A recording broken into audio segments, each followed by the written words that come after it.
achava muito estranho, porque para você falar, ministrar para discípulos, não se trata aqui de você falar de conhecimento, você tem que falar de alguma coisa que ele vai aplicar. Então, tem que estar muito claro na mente quando você vai falar. As coisas para falar aqui, você tem que estar na ponta da língua. Só que na hora que eu ia falar, o Espírito Santo travava e sumia, inclusive os textos, sumia tudo. Eu falei, que negócio doido é esse? Aí Deus colocou no meu coração falar sobre esse tema, tomando decisões. Um tema de tomada de decisões. E é um tema que hoje eu vou trabalhar um subtema dele. Eu vou começar a falar sobre tomando decisões. Nós todos como cristãos vivemos decidindo, pensando, sendo desafiados a tomar decisões. Isso é uma coisa normal. As pessoas que não são cristãs também vivem tomando decisões e desafiados a tomar decisões. Mas como discípulos de Jesus, como é que nós devemos lidar com decisões? Quais são os parâmetros que fazem que norteiam as nossas decisões e que norteiam as não decisões ou as decisões de não fazer determinadas coisas? Como é que a gente tem certeza de que uma decisão que a gente vai tomar, ela é correta? E o que significa uma decisão correta? Quer dizer, um discípulo ele pode fazer o que ele quer, um discípulo de Jesus, como dizia para aquele pastor, que ele não tinha noção exatamente do que fazer, o que é ser discípulo. Eu, evidente, falei para ele ler o livro de Bonhoeffer, mas não tem uma noção clara do que é um discípulo, o que o discípulo tem que fazer. O discípulo anda atrás de Jesus. Ele anda após Jesus. Jesus anda na frente dele.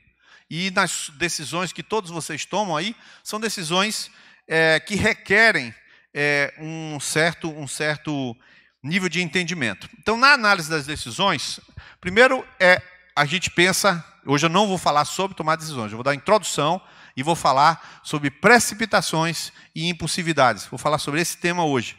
Então, o que eu quero falar agora? Primeiro, na análise de tomar decisões, nós temos 3 pontos importantes para um discípulo nortear a sua vida. Primeiro, o que ele deve evitar. O que ele deve evitar. Quando ele vai tomar uma decisão, o que ele deve evitar na hora que ele vai tomar essa decisão? Esse é um princípio de toda decisão que o discípulo for tomar. O que ele deve obedecer? E eu vou obedecer. E além disso, aquilo que ele deve ouvir. Deve ouvir. Vocês já dão para perceber aqui que não existe uma predestinação de decisões. Cada um é responsável por suas decisões e é responsável para colher os frutos, sejam eles ruins ou bons, de suas escolhas. Porque cada ser humano responde pela escolha feita e não pode ser diferente disso, senão Deus não pode julgar ninguém. Se ele disser assim, você quer casar com fulano? Quero. Rapaz, você vai casar com fulano? A gente costuma usar uma linguagem meio pesada, mas a linguagem é assim. Na hora de casar, você olha o pedigree. É assim mesmo. Na hora de casar, você olha o pedigree. Lucas aqui sabe o que eu estou falando. Você vai cruzar um excelente cachorro de uma raça com um excelente cachorro de outra raça, pode dar qualquer coisa. Pode dar 4 cachorros com 4 temperamentos diferentes, um que morde o dono, outro que não morde, um abestalhado e um que sai com um ladrão com as coisas dele dentro de casa. Pode sair de tudo. Você tem que, na hora de casar, olhar o pedigree. Mas assim, não tem na Bíblia olhar o pedigree. Então, algumas coisas que você ouve, algumas coisas que você percebe, de qualquer forma, você escolheu casar, vai levar até o pacote todo. Levou o que pegou. É assim que funciona. Então, as consequências das escolhas, você não tem como evitar. Por isso é que as escolhas têm que ser feitas corretamente. E Deus está aqui para nos ajudar a fazer as escolhas corretas. Amém, queridos? Porque o Espírito Santo, ele é nosso ajudador e ele é nosso paracletos. Ele está do nosso lado e Deus não está aqui para respaldar erro de ninguém. Deus está aqui para nos ajudar a consertar os erros que a gente admita errados. Alguns não dá para consertar. Alguns não dá. Ok? Então, essas 3 coisas aqui norteiam mais ou menos o geral das decisões. Mas eu queria primeiro que se abrisse 1 Crônicas 21 e dizer a você que as decisões não são tão fáceis. Existem decisões fáceis, eu vou chegar aí nesse ponto aí, mas 1 Crônicas 21, existem decisões que não são tão fáceis. Se fosse fácil assim tomar decisão, então ninguém estaria fazendo besteira, né? Existem bobagens que a gente faz por não evitar certas coisas, por não obedecer certas coisas, por não ouvir certas coisas. Não ouvir alguém, não ouvir o Espírito Santo, etc. Mas decidir não é fácil. 1 Crônicas 21 conta a história de Davi, que estava, diz o texto no verso 1, Satanás levantou-se contra Israel e levou Davi a fazer um recenseamento do povo. Davi disse a Joabe e aos outros comandantes do exército: vão e contem os israelitas desde Berseba até Dan. Tragam-me um relatório para que eu saiba quantos são. Joabe, porém, respondeu: que o Senhor multiplique o povo dele por 100. Ó rei, meu senhor, não são porventura todos eles súditos do meu senhor? Por que é que o meu senhor deseja fazer isso? Por que deveria trazer culpa sobre Israel? Mas a palavra do rei prevaleceu, de modo que Joabe partiu e percorreu todo Israel, então voltou a Jerusalém. Você já dá para perceber aqui, pelo início, que a decisão foi errada. Por quê? Porque abriu o texto dizendo Satanás. Ora, se Satanás não tivesse na cabeça do texto, você não sabia se era errado. Porque quando você vai buscar em qualquer lugar das Escrituras anteriores, no caso a lei de Moisés, não tem escrito em lugar nenhum que é proibido o recenseamento. Você pode pesquisar e você não vai achar. Não é proibido contar o povo. E por que é que um outro homem chamado Joabe, um cara de coração duro, um cara sanguinário, um cara que Davi tinha uma rixa com ele, ele é primo de Joabe, ele tinha uma rixa com Joabe, e por que ele então não bateu o pé firme e eu não vou ver esse cara não? Eu vou contar. Vai ver que até contou isso. Ele, se é do contra? Pois então vai ser. Será que não foi esse o motivo que Davi decidiu ser incisivo? Agora no verso 7 e 8 que vai acontecer. Esta ordem foi reprovada por Deus e por isso ele puniu Israel. Então Davi disse a Deus: pequei gravemente com o que fiz. Agora te imploro que perdoes o pecado do teu servo, porque cometi uma grande loucura. Irmãos, francamente falando, sinceramente, qual é a grande loucura de contar o povo? Para mim não tem grande loucura nenhuma. Quem acha que tem uma grande loucura e puder me dar uma explicação, eu vou agradecer sinceramente. Alguém aqui pode sugerir por que seria uma grande loucura contar o povo de Deus? Loucura, tudo bem. Você não confia em Deus, não é?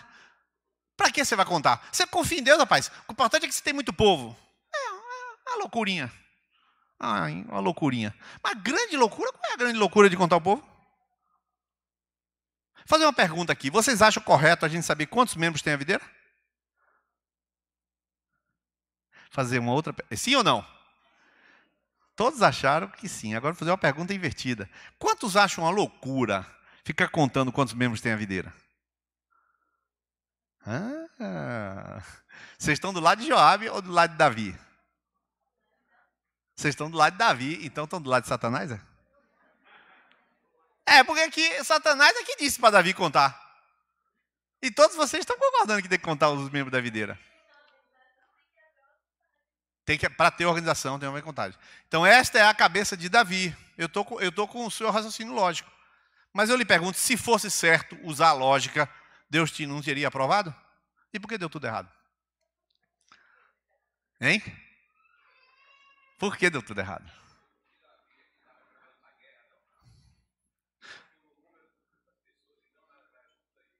Pronto. Luzerne chegou perto da resposta mais aceitável que os comentaristas dizem, que é a única que passou até agora. Por que é que Deus não gostou? Porque Davi estava querendo confiar no tamanho do exército e não em Deus. Mas não está no texto isso. É um sugestionamento. Mas eu te pergunto, então por que ele não pensou isso na hora de decidir? Irmão, porque na hora de decidir, um monte de coisas passa batido. Na hora de tomar decisão, um monte de abobrinha a gente comete. A gente esquece vários detalhes na hora da decisão. Então decidir não é fácil. Onde foi que Davi errou? Que ele queria confiar. Quer ver? Josué 9:3. Josué.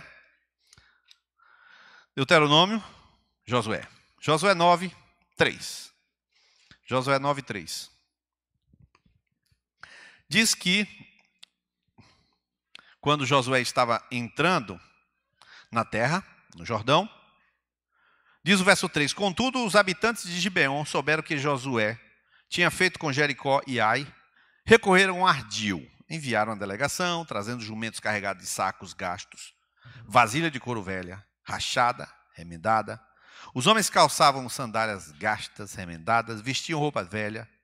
Todo o pão do suprimento deles estava seco e esmigalhado. Foram a Josué no acampamento de Gilgal e disseram a ele, os homens de Israel, vou fazer a voz de quem está cansado. Viemos de uma terra distante, queremos que faça um acordo conosco. Os israelitas disseram aos heveus, talvez vocês vivam de perto de nós, como poderemos fazer um acordo com vocês? Somos seus servos, disseram a Josué. Josué, porém, perguntou, quem são vocês, de onde vêm? Olha o que responderam. Seus servos vieram de uma terra muito distante, por causa da fama do Senhor, seu Deus, pois ouvimos falar de tudo que fez no Egito. E blá, blá, blá, blá, blá. Bonito, né? 15. Queria que a igreja lesse o verso 15. 1, 2, 3, já? Examinaram as provisões dos heveus, mas não consultaram o Senhor. Aí está na cara, né? O cara não consultou o Senhor, errou. Certo, irmão? Mas quantos aqui, na hora de escolher a cor de um veículo, disseram, Senhor, tu queres vermelho, cor do sangue poderoso, ou branco, cor da paz que domina a minha vida? Quantos vocês já ouviram Deus falar cor de carro? Escola que vai estudar, casa que vai morar, rua que vai morar. É fácil assim ouvir a voz de Deus? Não é tão fácil assim ouvir a voz de Deus. Esses caras não consultaram a Deus, estão errados. A decisão era fácil? Era. Então ele fez a lógica. O que ele fez a lógica? Confere aí se é real esse negócio mesmo. Confere aí. Ô, irmão, todo mundo faz isso, vou comprar um microfone. É Shure mesmo? Aí Deus fala assim de longe. Aí você compra, né? Mas você faz isso, todo mundo faz isso. Todo mundo olha o carro. Quem conhece de carro aqui sabe disso. Abre o capô, leva para alguém, se raspar o chassi. Você toma decisões baseado numa lógica que os caras também usaram. E onde é que está o problema, irmão?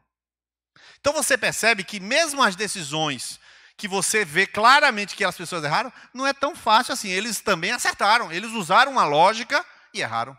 Então, eu estou querendo me aproximar do texto para você, para dizer que as decisões têm aspectos muito complicados.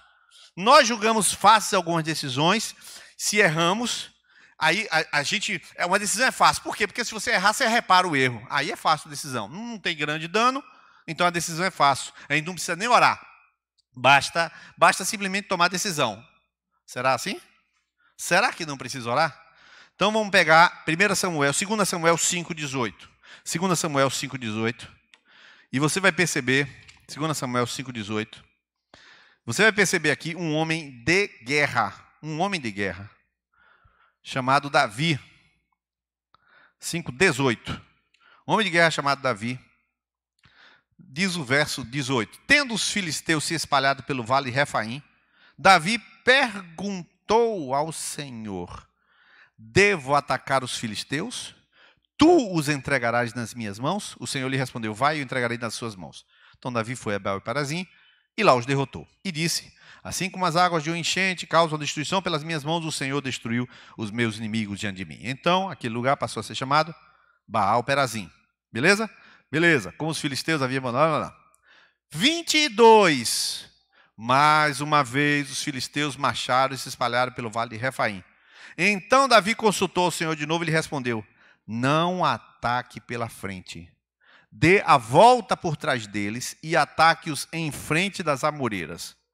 Assim que você ouvir um som de passos por cima das amoreiras, saia rapidamente, pois será esse o sinal que o Senhor saiu à sua frente para ferir o exército filisteu. Você está vendo aí? Irmãos, guerreiro não precisa pedir opinião a Deus. Para que médico precisa pedir opinião a Deus? Já sabe o que vai fazer. Para que músico precisa pedir opinião se vai ser em dó maior e ré maior? Ele decide. Né? Se fosse assim, mas não é assim. As coisas de Deus não são tão simples assim. Testemunho Dilsonei, que está na minha frente, foi levar as coisas de Michael para Miguel Calmon agora essa semana. Na volta, ele está voltando entre Morro do Chapéu e Piritiba mudou, perdão. Aquela pista bem sinuosa, que aquele ônibus cheio de criança bateu lá, morreu 20 e tantos. Ela não tem acostamento, é cheia de curva. Mas você sempre vê, praticamente sempre você vê, porque a curva é assim, você já vê o carro que vem de lá. Beleza, ele está vindo. Aí ele vê uma sensação assim, tome água. Ele vinha um 110, tome água. Ele, água? Tome água. Aí ele tira o pé do acelerador, diminui a aceleração do carro, se abaixa, pega a água, aí abre a tampa da água, o motorista sabe fazer isso, né? Aí já está em 80, já está em 70, aí começa a tomar água. Oxe, tomar água. Irmãos, quando ele acaba de fazer isso, que ele sobe, tá um caminhão de frente com uma Hilux, os dois emparelhados e um passando o outro. Palavras dele, o Espírito Santo não fez ele atrasar a viagem. Simplesmente o Espírito Santo tirar o pé do acelerador para dar tempo do caminhão. E não tem acostamento lá. Quando ele estava a 70 por hora, aí o caminhão na frente da Hilux. Ele, meu Deus do céu, eu tinha que tomar água para não morrer. Você estava lá, Sônia? Ela estava lá, ela testemunha esse negócio todo, né? E né? Arrepiou, né? Mas, olha assim, o motorista não precisa pedir opinião a Deus para dirigir. Davi também não precisa de Deus para guerrear. Não é bem assim na vida do discípulo. Nós estamos no reino de Deus e o inimigo das nossas almas, o diabo indo em derredor, bramando como leão, procurando a quem possa tragar. Não é nada, a não ser uma ação de Deus. Lá vai Lucas para o centro cirúrgico, a igreja está orando e alguma coisa vai acontecer que vai impedir de ele morrer mesmo, que os médicos lá sejam os melhores do Brasil. É assim que funciona. Então, as decisões tomadas, as convicções para decisões tomadas, elas têm pouco valor, irmão. A lógica tem pouco valor. Davi não precisa pedir a opinião de Deus para fazer estratégia de guerra, mas ele prefere pedir porque é que o Deus mesmo que vai mandar e acabou. Funciona assim no reino de Deus. Você é bom, pero lá fora. Aqui no reino, o bom é Deus. Bom é Deus no reino de Deus. Amém, queridos? E não se esqueça, você lá fora, quando não estava no reino de Deus, não tinha inimigo. A carne não era seu inimigo e Satanás não era seu inimigo. Entrou no reino de Deus, você tem uma tulharada de anjo. Mas agora tem a carne para lhe atazanar o juízo e tem Satanás para lhe perturbar até que lhe tirar do céu. Então, não tem alternativa. Então, essa que é a realidade. Deus quer que a gente tome posição. Eu queria dizer que tem um tipo de pessoa que tem sérios problemas com decisão. Tiago 1, 6-8. Então agora eu vou abrir o subtema das precipitações e impulsividades. Tiago 1, 6-8. Tem uma pessoa que tem problemas, e eu vou usar esse texto só para descrever essa pessoa. Ela não é a descrição exata dessa pessoa, mas ela vai servir pedagogicamente. Tiago 1, 6-8. Peça, porém, com fé, sem duvidar, pois aquele que duvida é semelhante à onda do mar, levada e agitada pelo vento. Não pense tal homem que receberá coisa alguma do Senhor. É alguém que tem mente dividida e é instável em tudo que faz. Existem pessoas que têm problemas interiores. Tem problema interior. A palavra problema não tem na Bíblia, tá? Não existe a palavra problema na Bíblia. Portanto, eu botando problema para categorizar culpa, pecado, iniquidade, tudo que não presta eu boto na categoria de problema, mas não tem problema na Bíblia. Problemas interiores dessa pessoa de Tiago 1,8, essa pessoa não decide nada, ela não se mantém em nada, ela não quer nada, ela não sabe nada, ela nunca tem uma posição a ser tomada. Esta pessoa é um problema para si próprio. E hoje eu vou usar o problema interior chamado precipitações e impulsividades. Queridos, o primeiro inimigo que nós precisamos lidar, e eu digo primeiro inimigo, é porque é o inimigo mais recorrente hoje em dia, das decisões certas, se chamam precipitações e impulsividades. Nós vamos enfrentar esse inimigo hoje à noite. Amém, queridos? Tomara que a gente consiga avançar. Se não conseguir, continua depois. Mas assim como o homem dobre de coração não produz nada e não estabelece nada, um homem impulsivo, um homem problemático na sua impulsividade, na sua precipitação, este homem não constrói nada, não estabelece nada, não dá fruto em nada que faz, ele não decide nada com fundamento. Então esta pessoa aqui pode ter o Espírito Santo de Deus que tiver nele, ele não vai resolver nada. O Espírito Santo não resolve. Ele primeiro precisa do encontro, né? Como diz a Bíblia, vá para o encontro, e depois ele precisa simplesmente se resolver quanto a este coração, porque senão não vai resolver nada. O que significa a palavra, a ideia de impulsividade e precipitação? Eu queria que vocês anotassem 3 textos, que são 3 textos didáticos de precipitação e impulsividade. Esaú, Gênesis 25. Abre aí, Esaú, Gênesis 25. Gênesis 25, verso 39 a 44. Se você não quiser, botar só Gênesis 25. Os filhos de Jacó. Eu vou citar, eu não vou ler dessa vez, tá? Os filhos de Jacó, que é Gênesis 34 e Jefté. Eu vou citar esses 3 pessoas aqui como pessoas que tipificam, exemplificam a precipitação e impulsividade para eu poder definir. Esaú, Gênesis 25. Gênesis 25. O que Esaú fez de precipitado? Alguém sabe? Vendeu o quê? Primogenitura. O que aconteceu com Esaú? Estava com fome. Viu. Rapaz, que cheiro é esse, rapaz? Viu aquela batata frita crocante toda, né? Ele viu aquele negócio lá e ele se deixou levar por um desejo. Ali é próprio do seu organismo. O seu organismo clamou, gritou, e ele então desprezou o prato de lentilhas. A primogenitura trocou por um prato de lentilhas. Depois, os filhos de Jacó, em Gênesis 34. Essa aqui eu vou explicar melhor um pouquinho para vocês, porque já é menos conhecida. Gênesis 34 conta a história de uma menina chamada Diná, que era filha de Jacó. Essa mulher foi usada, foi estuprada, mas o estuprador quis casar com ela. Aí, depois de muita confusão, aí casa, não casa, vai casar, tudo bem. Quanto é que tem que pagar de dote para casar? Aí Jacó, para perturbar o juízo dos caras, fala assim: vocês vão tudo cortar a glande do pênis de vocês. Isso para não chamar de circuncisão, que uma parte aqui não sabe nem o que é isso. Mas, bom, circuncisão, hein? O prepúcio. Você vai cortar o prepúcio aqui. Então, vocês vão cortar o prepúcio.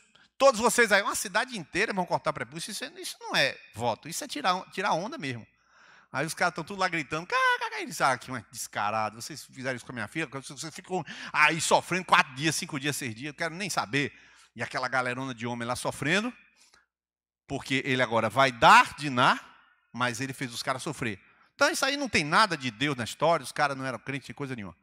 Só que o voto está feito, casaram, e lá na frente, no verso de número 25 e 26, depois que estava tudo resolvido, Simeão e Levi foram lá, pegaram a espada e mataram todo mundo da cidade. Por que eles fizeram isso? Diz que quando a dor deles era muito grande, a dor dos irmãos, ou seja, a raiva, eles foram lá, pegaram e mataram todo mundo na espada. E terceiro foi o voto de Jefté. A Bíblia diz no verso de número Juízes 11. Juízes 11. Em Juízes 11, também no verso 29, diz que ele foi cheio do Espírito Santo e ele disse assim: eu vou conquistar. E ele realmente ganhou a guerra. Se o Senhor me entregar nas mãos dos amalequitas, a primeira pessoa que aparecer na porta da minha casa, eu ofereço ao Senhor. Aleluia! Ali, calma. Botou lá uma língua estranhazinha, fez um voto a Deus de que ia oferecer a primeira pessoa que aparecesse na porta da casa dele. Aí ele ganha dos amalequitas, que já ia ganhar, porque Deus já tinha determinado. E ele volta lá, aleluia, louvado. Lá vem a filha dele. A filha virgem dele vai saindo. Quando a filha virgem, ele fala: não era para ter saído você não. Eu? O que eu tenho a ver com isso? O voto foi dele e ele jogou a culpa nela. E aí vira para ela e fala: minha filha, eu fiz um voto ao Senhor, se Deus me desse os amalequitas, eu entregava você como voto. ao Senhor. E até hoje tem uma confusão, para quem é teólogo sabe disso, tem uma confusão para saber que voto foi esse. A quase totalidade das pessoas, os mais sensatos, como Hendricks, os mais assim, dizem que aquele voto é pegar a menina, você não vai casar, vai ficar a vida inteira freira em cima da montanha. Esse é o voto mais sensato que se imagina. O outro voto que algumas pessoas, como Davidson, diz que ele sacrificou a filha a Deus. Deus não pediu. Então é meio estranho dizer que ele matou a filha. Mas o fato é que ele fez um voto precipitado. Então aqui você pode descobrir aqui que precipitação é uma atitude irrefletida. Não é a mesma coisa de impulsividade. Precipitação é uma atitude não devidamente refletida. E impulsividade, o que é? Impulsividade é uma atitude movida. A precipitação é não pensada, a impulsividade é movida. O que é uma atitude precipitada? É o camarada que decide achando que já tem todos os elementos na mão. Que Deus já falou, que Deus já mandou o zap, que o discipulador já orientou, que já leu a Bíblia, e já sabe de tudo, ele pega e decide. Só que ele não tem esses elementos na mão. É como um camarada que diz, não, o médico disse que não era nada não, e ele vai jogar bola. Aí tem um infarto. Ele esqueceu de pegar o resultado dos exames e saber se ele tinha um problema cardíaco e foi jogar bola. Então a precipitação é trabalhar sem todas as informações. A impulsividade não.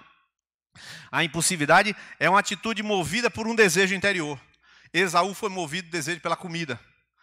Esse camarada aqui foi movido pela raiva. Jefté não. Jefté fez uma precipitação. Ele foi insano e ele se precipitou. Essas coisas, queridos, elas são muito sérias. Eu vou citar vários textos bíblicos e eu queria citar os textos e vocês lerem, independente de qualquer coisa, e fossem lendo. Tem outro microfone aqui, não? Acho que não, né? Lendo esses textos. Ou vocês acham que eu posso ler e vocês só anotam a referência? O que vocês acham? Pode ser? Vocês estão anotando aí no smartphone, né? Ou no papel. Eu vou ler, eu vou dizer a referência e eu leio, porque os textos já estão aqui impressos para mim. Salmo 116, 11. Pode anotar. Salmo 116, 11 diz o seguinte: eu dizia na minha precipitação, todos os homens são mentirosos. Provérbios 14, 29. Provérbios 14, 29. Vou fazer uma sequência de 4 textos de Provérbios.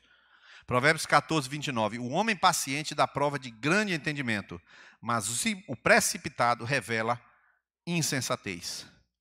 Provérbios 20, 25. É uma armadilha consagrar algo precipitadamente e só pensar nas consequências depois que fez o voto. Exatamente o que Jefté não fez.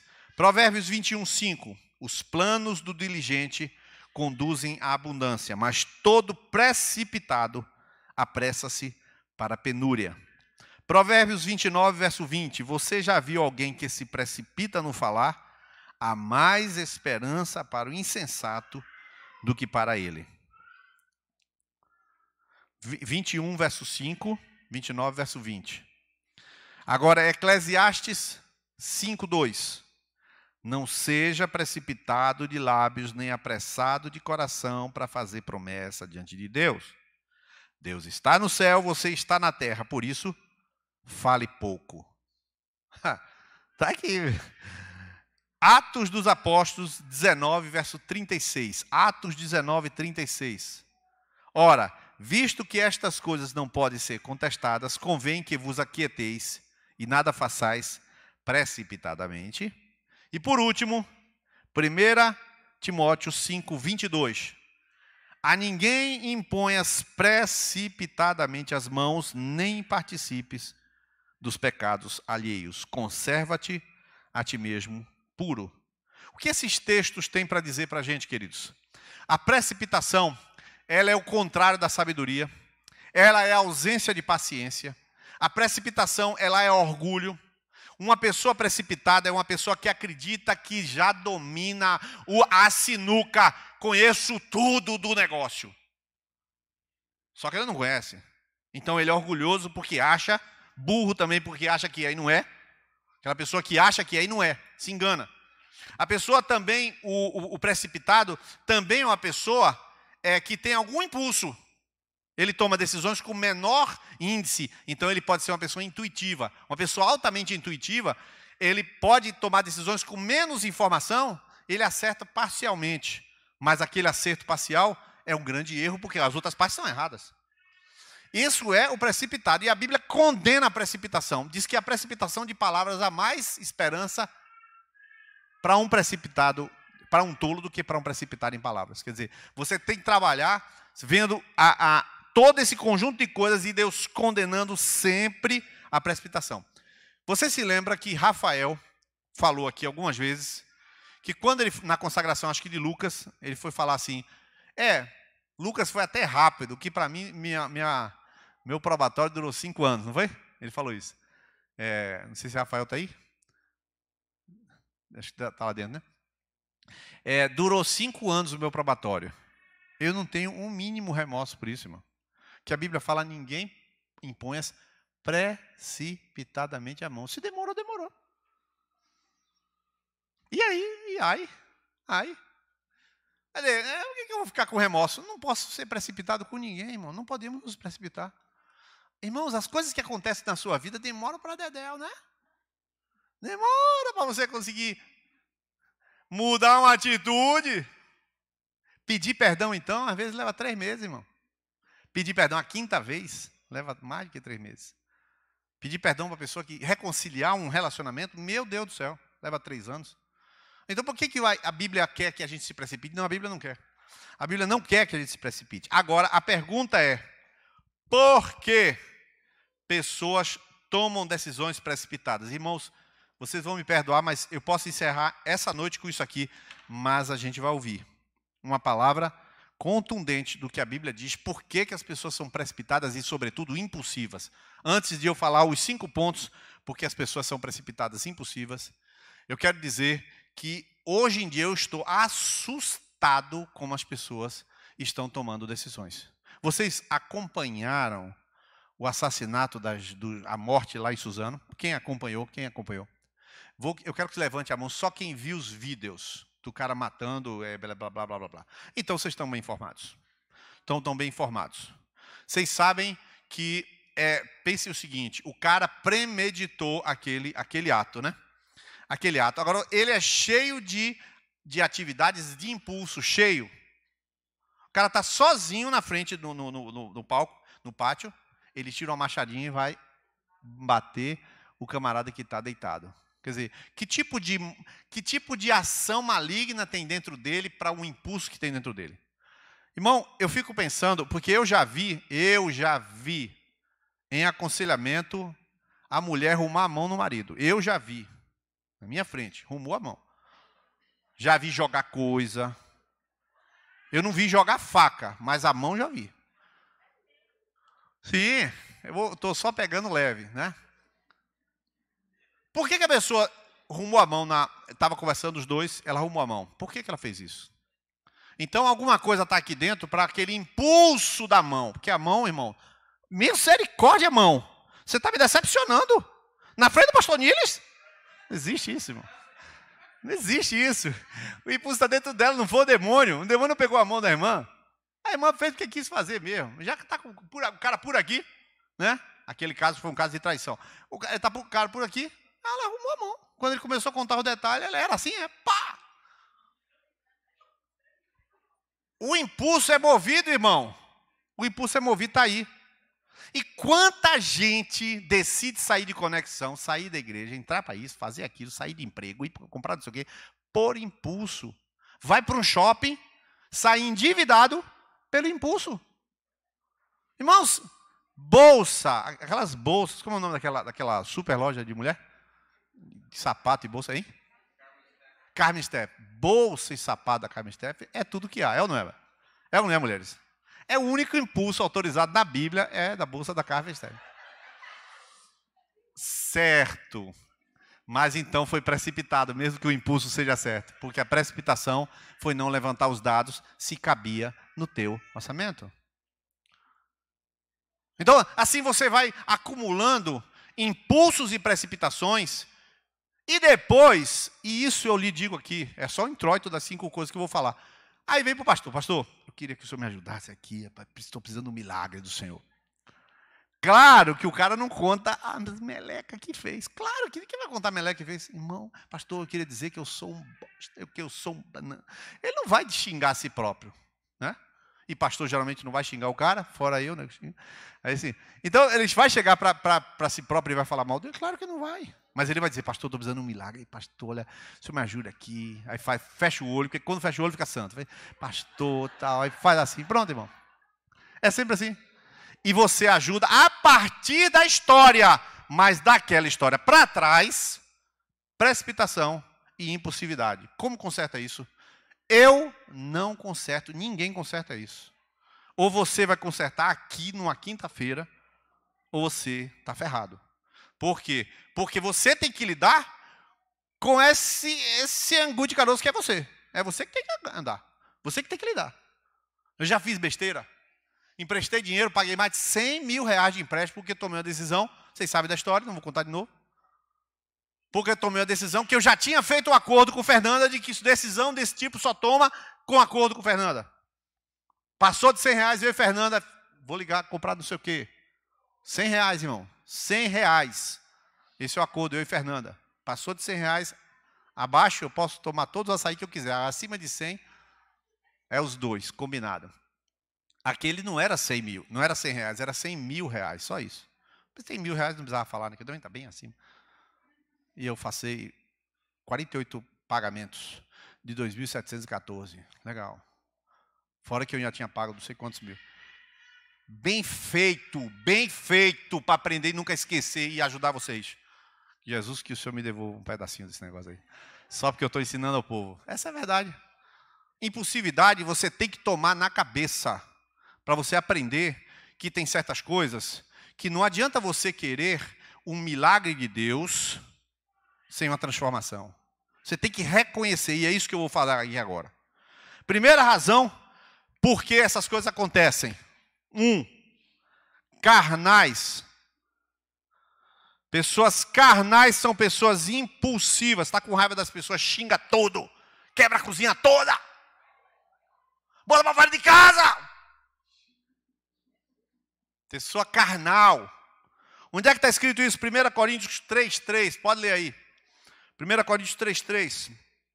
A Bíblia diz que os que estão na carne, Romanos 8,13, não podem agradar a Deus. 1 Coríntios 3,3 diz que os carnais, eles não são só carnais. Ele diz, porventura não estão sendo carnais e agindo como mundanos. Então perceba bem, se você, agora eu estou autorizando você, marido, a olhar para a esposa e acusar. E você, esposa, a olhar para o marido e acusar. Agora pode. É rara essa oportunidade. Eu aconselho você a aproveitar. Arranje uma acusação, nem que seja falsa, mas faça. Nem que seja.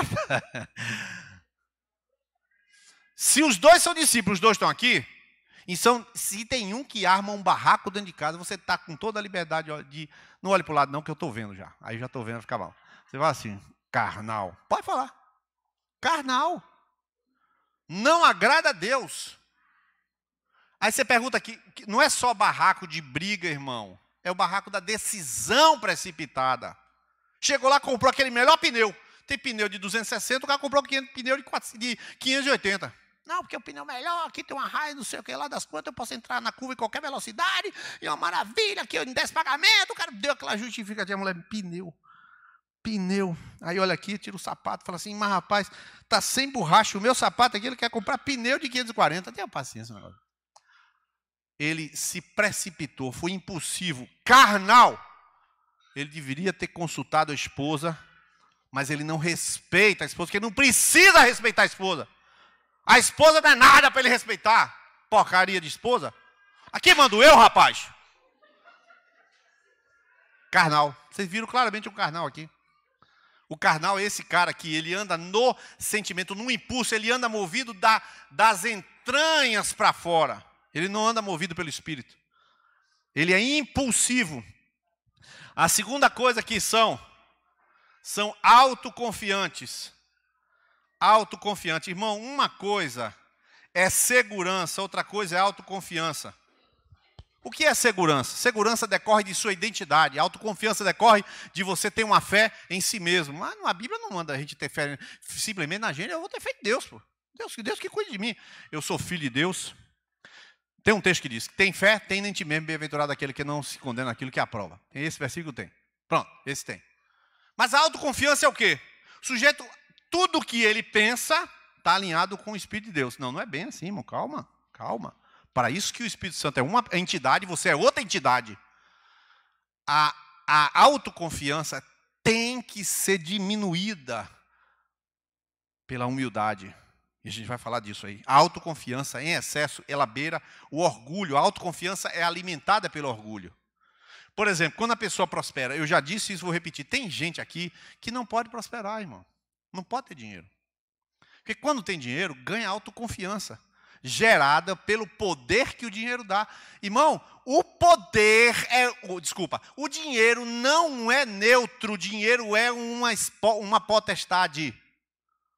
Vou repetir, o dinheiro é mamon, o dinheiro é uma entidade. O papel moeda é papel, mas o dinheiro é uma entidade. Ele confere a você poder. Quem confere a você poder? Ou Deus ou uma entidade, claro. Ou um demônio, ou Deus, porque não tem nada neutro. Essa cadeira, qual o poder que essa cadeira tem? De fazer você ficar mais tempo aqui sem reclamar, e a palavra pode esticar, né? Esse poder. Mas fora isso aí, a cadeira não tem poder nenhum, irmão. A matéria nunca tem poder. Mas o dinheiro não é neutro. Não é a matéria, a nota de 100. É o poder que, rapaz, 30 mil. Eita, velho, eu vou para o Chile. Chile nada, vou para Paris. Não, Paris não, também não dá. Miami. Aí você vai, né? Tem um poder se apropriando de você. Terceira coisa. São devassos ou profanos. As pessoas impulsivas são devassos ou profanos. Vou lhe dizer uma coisa com muita clareza aqui agora. Eu queria que você abrisse a sua Bíblia em 2 Timóteo 3, verso 5. 2 Timóteo 3, 5. Enquanto você está abrindo 2 Timóteo 3, 5, eu vou falar o que é devasso e profano. Devasso e profano é Esaú. Que ele pegou. Olha o que eu vou dizer para você. Você está abrindo 2 Timóteo 3, 5. Não é o que eu estou falando, só para adiantar o lado. Mas eu estou falando de devasso ou profano. O que é devasso ou profano? É uma pessoa que toma atitude vendendo o que tem mais valor. Vou dizer o que é isso. Você recebe um convite para trabalhar na Petrobras, na plataforma de 15 em 15 dias. Você vai ganhar 6 vezes mais do que ganhava. Tudo maravilha. Só que você vai trabalhar 15 lá, e 2 semanas lá, e 3 semanas cá. Aí você fala, rapaz, o futuro do meu filho está garantido. Aí tu vai. Você vendeu igual Esaú. Vendeu a família, vendeu o tempo com o teu filho, provavelmente vendeu até o filho. Se é que o filho não é nem mais seu, tá? É do outro. Você simplesmente abandonou o cuidado de um bem, abandonou os amigos, porque não pediu opinião a eles para entrar na Petrobras, e o reino de Deus você botou em terciário, quaternário lugar. E foi para ter 6 vezes o salário que você quer ter. Aí você vai. E Esaú fez exatamente assim.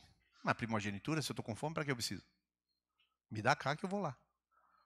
Também para que eu preciso de uma mulher? Se a minha mulher não quer, a outra quer. Pois eu conheço esse petroleiro, cuja família está destruída, e ele não tem o que fazer.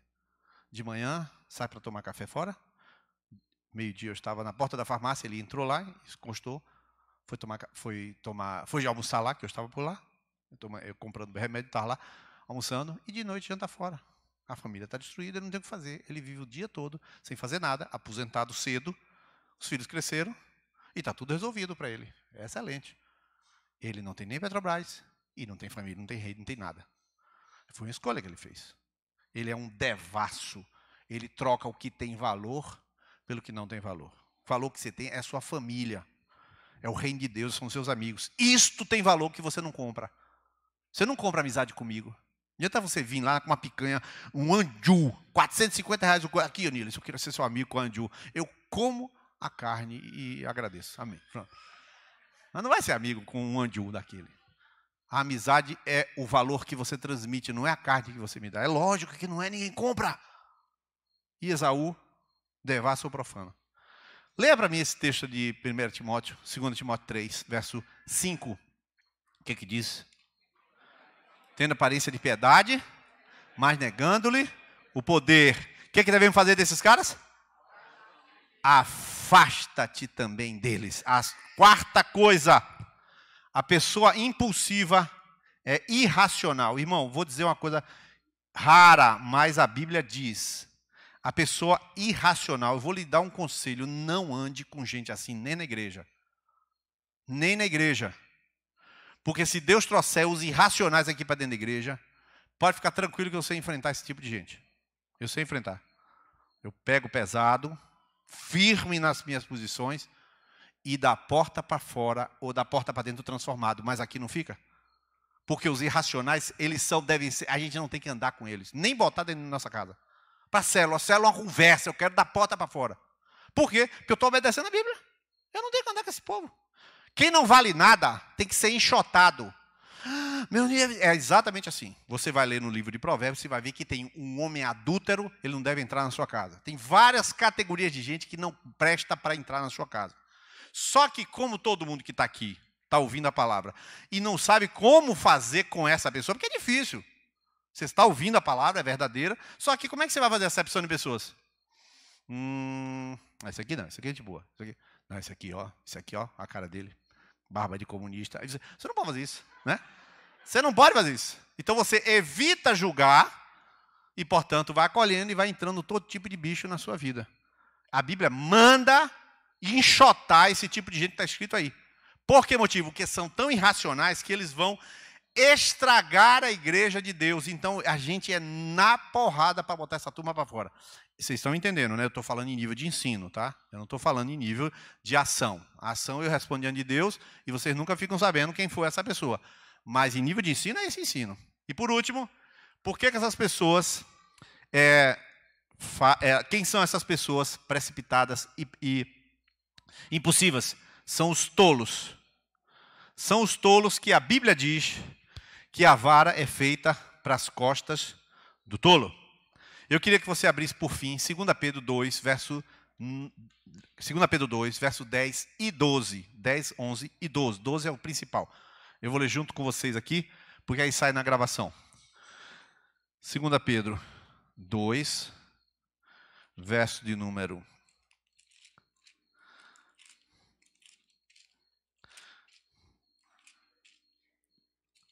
Eu vou correr aqui para começar só algum ponto aqui sobre essa questão da precipitação, para não esticar muito essa noite.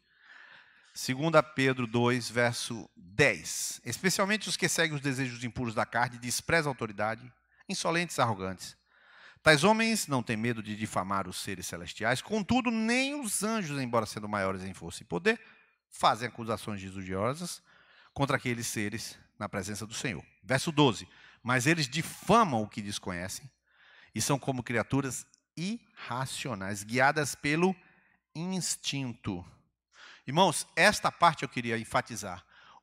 A pessoa impulsiva, que ela levanta a voz primeiro para dialogar depois.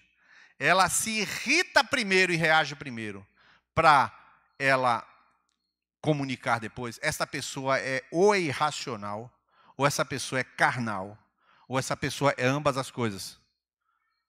E olha, que na casa de Deus, essa pessoa é óbvio que vai tomar uma cacetada de decisões erradas. Decisões de romper a amizade, decisões de largar pessoas, eu não vou mais nada, e larga o filho lá e vai para não sei onde e faz as besteiras. Gente assim, com esse tipo de perfil. E é claro que alguns de vocês que eu estou falando já fizeram isso. Alguns de vocês que estão me vendo aqui já fizeram. Porque, lamentavelmente, que precipitação e impulsividade é o mesmo de testemunho da minha besteira que eu fiz. Então é claro que um monte de gente aqui fez besteira nessa área de precipitação e impulsividade. Só que o fato de ter feito não quer dizer que você tem que aceitar isso. Você tem que romper esse ciclo. Porque senão, não haverá decisão que você tome, mesmo inteligente, que favoreça você. Porque você sempre estará na contramão da vontade de Deus. Por que na contramão? Você vai tomar a decisão certa. É a hora de mudar-se desse bairro para aquele outro lugar. Você vai se mudar, digamos assim, né? É um exemplo bem claro. Eu cheguei na casa de um discípulo para a gente fazer uma conexão, há muitos anos atrás, e eu não sabia onde era a casa dele. Quando eu entrei na casa dele, a casa dele era a casa da mãe dele. Aí eu tomei aquele susto, entrei e a casa não cabia. Não cabia a gente dentro da casa. Eu entrei, parte dos irmãos, inclusive eu, fiquei com a perna para fora da casa. A casa era no fundo da casa da mãe. Quando terminou aquela conexão, eu falei, você vai sair que dia daqui? Era uma célula na época. Você vai sair quando daqui? Como assim? Você vai sair de imediato daqui. Você vai sair de imediato daqui. Você é casado? Você mora na casa de sua mãe? Você vai sair de imediato daqui. Não, mas eu não tenho como sair. Não. Você tem que sair para ter condições de sair. Não é o contrário. Eu não tenho condições e então saio. Sairei quando... É o contrário. Eu saio e as condições virão. Ele falou, tá bom, já que você está dizendo que é para sair, é para você procurar uma casa e sair de imediato, que a Bíblia diz, deixará o homem, seu pai e sua mãe. Você é um desobediente. Enquanto você estiver na desobediência, você jamais vai prosperar. Em 15 dias, ele era proprietário de uma empresa. Em 15 dias, ele era proprietário de uma empresa. Ele estava ganhando R$600, em 15 dias estava ganhando R$2.000 na época, há mais de 10 anos atrás. Ele decidiu obedecer e as coisas mudaram para a vida dele. Várias pessoas. Mas a pessoa precipitada, impulsiva, carnal, natural, a pessoa irracional, mas ela pode tomar a decisão certa. Eu vou sair da casa da minha mãe. Deus não abençoa. Porque essa pessoa, ela não faz em Deus, para Deus, seguindo Deus. Ela não segue Jesus. Então, se você está aqui essa noite e lembrando de vários momentos de impulsividade, momentos de irracionalidade na discussão com sua esposa, de humilhação, primeira coisa e única que eu preciso encerrar essa noite dizendo isso é, você precisa se arrepender. Essa noite você precisa se arrepender. Porque é claro que o outro que eventualmente lhe deu motivos de você falar o que você quis falar, você pode transferir para ele a culpa. Enquanto a culpa estiver com ele, você está com um problema e Deus não abençoa a sua vida. Você só vai ter a bênção de Deus quando você assumir que pecou. Só que Esaú não assumiu, rapaz. Esaú é descarado. Esaú falou, Jacó me roubou a primogenitura. Aí Jacó podia, você vendeu, safado. Tu é canalha mesmo, tu me vendeu, cara. Mas eu estava mentindo. Então é canalha 2 vezes. Pois foi bem feito o que eu fiz com você. Essa discussão podia ter acontecido. Mas Esaú não se arrependeu. Agora Davi se arrependeu. Davi caiu de joelho e falou, Senhor, tem misericórdia de mim. Ele se arrepende de quê, irmãos? Se arrepende de ter comprado um carro errado? Não. Se arrepende de ter brigado com a esposa? Sim, claro. Não, meu irmão, ele se arrepende de ele viver como carnal, de ele tomar decisões sem consultar Deus, de ele fazer as coisas sem obedecer a palavra, de ele fazer as coisas sem ele ouvir Deus. É isso que a gente se arrepende. Davi falou, Senhor, contra ti, Senhor, somente pequei e fiz o que era mal diante dos teus olhos. Por isso é justo de me castigares. O meu pecado está diante de mim todo dia. Senhor, cria em mim, ó Deus, um coração puro. Olha, cria em mim um coração. Eu quero uma gênese nova. Eu quero um DNA novo e renova em mim o espírito reto. É esse DNA novo que faz com que a pessoa do lado de lá está descascando, está brigando e você está olhando assim e fala assim, que horas eu falo, Jesus? Aí Jesus fala assim, quem falou que é para falar? Aí você fala, obrigado, Jesus, porque eu já não estava afim de falar mesmo. Você, tchuu. Aí as coisas estão passando e você está por cima das coisas. Por quê? Porque Deus criou em você um coração novo. Amém, queridos? Eu vou continuar esta palavra na próxima semana, quando eu vou estar fechando, se Deus permitir, essa questão que antecipa as decisões, para depois falar como decidir de forma mais objetiva sobre os parâmetros do que é decisão. Na próxima vez eu vou falar sobre por que decidir, as decisões significam o que na sua vida, quais os parâmetros que você raciocina, onde você analisa para você poder decidir, e assim a gente vai falar desse jeito. Eu queria que nessa hora você curvasse sua fronte agora, se for possível para você se concentrar. Se você quiser, por alguma razão, você está muito com sono, então você pode ficar de pé com sua fronte curvada também, não tem problema nenhum. Depois aqui a gente vai Depois a gente vai encerrar mesmo aqui.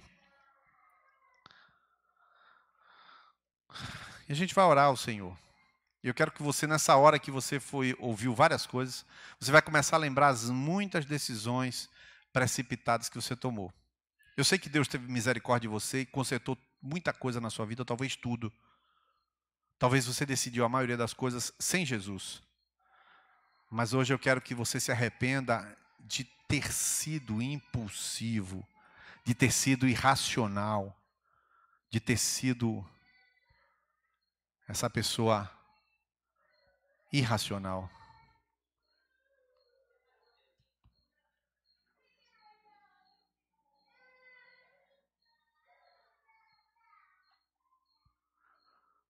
Eu quero que você se arrependa disso. Senhor, tem misericórdia de mim. À disposição, o Espírito Santo de Deus. À disposição, o ajudador. E eu confiei no meu impulso. Eu confiei na minha mente. Senhor, tem misericórdia de mim, Senhor. Eu queria que você se concentrasse só nisso. Só essa noite em se arrepender. Em dizer ao Senhor, Jesus me perdoa. Só isso. E a gente encerra essa noite. Vai lembrando das coisas que o Espírito Santo for trazendo à memória. Decisões, todas as que você lembrar, é porque o Espírito Santo vai lembrar. Se depois aparecer mais lá na frente, você pede perdão das outras. Mas vai lembrando e vai dizendo, Senhor, me perdoe. Por eu ter insistido com aquele rapaz lá em casa, até ele me roubar a segunda, terceira vez, Senhor, me perdoa. Me perdoa eu querer ser mais santo do que tu, mais amoroso do que tu, quando tu me avisou. Senhor, me perdoa que eu insisti naquele relacionamento. Resultado, ter um filho na rua sem precisão, porque não era para eu ter feito isso. Senhor, eu quero te pedir perdão, Senhor, porque Senhor, antecipei a hora. Eu fui antes da hora querer a tua vontade. Eu sei que o Senhor me ajudou, mas eu quero te pedir perdão por eu ter feito isso contigo. Senhor, eu quero te pedir perdão, Senhor, pelas vezes que eu não ouço ele, eu não ouço ela. Eu já vou vomitando irracionalidade. Tem misericórdia de mim, Jesus. Eu queria que a igreja orasse, eu não estou brincando, e Deus não veio aqui, eu não ia largar aquele lugar de descanso que eu preciso ter. Deus quer te advertir para você abandonar a impulsividade, para ser zeloso, manso e paciente, que é agradável aos olhos de Deus. Aleluia, aleluia, aleluia. Eu quero chamar a Fernanda aqui, ela vai fazer uma oração, encerrando essa noite com uma oração de arrependimento. E a gente vai se concentrar somente naquilo que o Senhor nos ajudou a lembrar. Aleluia. Ale faranagadura belevachá, toro no sobre né que anta falas. O de paralacha ivana haradi que eu tô baranoche. Essa noite a gente vai sair daqui zerando o nosso passado. Vamos fazer em nome de Jesus isso. Senhor Jesus, o Senhor tem as nossas vidas. Nós pertencemos a Ti. E nós queremos, Jesus, uma vida que te honre e que te agrade. Perdoa-nos, Senhor, que Tu que nos conheces, nossa história, nosso passado. Todo, Senhor, toda atitude precipitada, orgulhosa, apressada.